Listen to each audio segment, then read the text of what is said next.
Hello everyone, welcome to chapter 10, A Crane for Grandma. Grandma, from up high on the rooftop, could see everything that was going on, and she didn't like what she saw. She wanted to be the centre of attention, and nobody was taking the slightest notice of her. George and Mr. Cranky were running round and getting excited about the enormous animals. Mrs. Cranky was washing up in the kitchen, and Grandma was all alone on the rooftop. "Hey, you!" she yelled. "George, get me a cup of tea this minute, you idle little beast!" "Don't listen to the old goat," Mr. Cranky said. "She's stuck where she is, and that's a good thing too." "But we can't leave her up there, Dad," George said.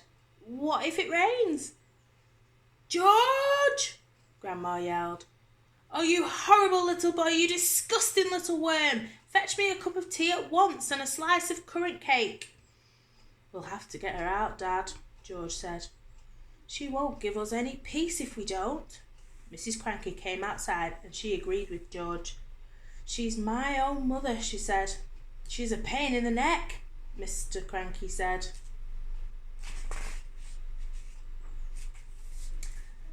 "I don't care," Mrs. Cranky said. "I'm not leaving my own mother sticking up through the roof for the rest of her life." So in the end, Mr. Cranky telephoned the crane company and asked them to send their biggest crane out to the house at once.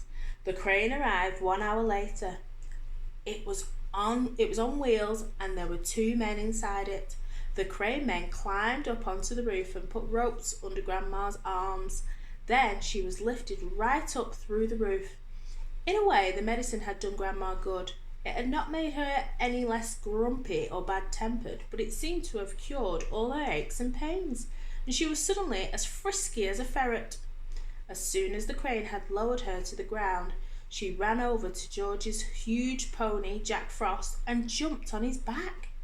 This ancient old hag, who was now as tall as a house, then galloped about the farm on the gigantic pony, jumping over trees and sheds and shouting, "Out of my way! Clear the decks! Stand back all!"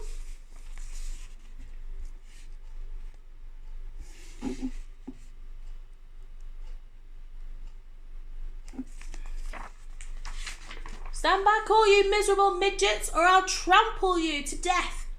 and other silly things like that. But Grandma was now too tall to get back into the house. She had to sleep that night in the hay barn with the mice and the rats. How tall she is! Look how long her legs are.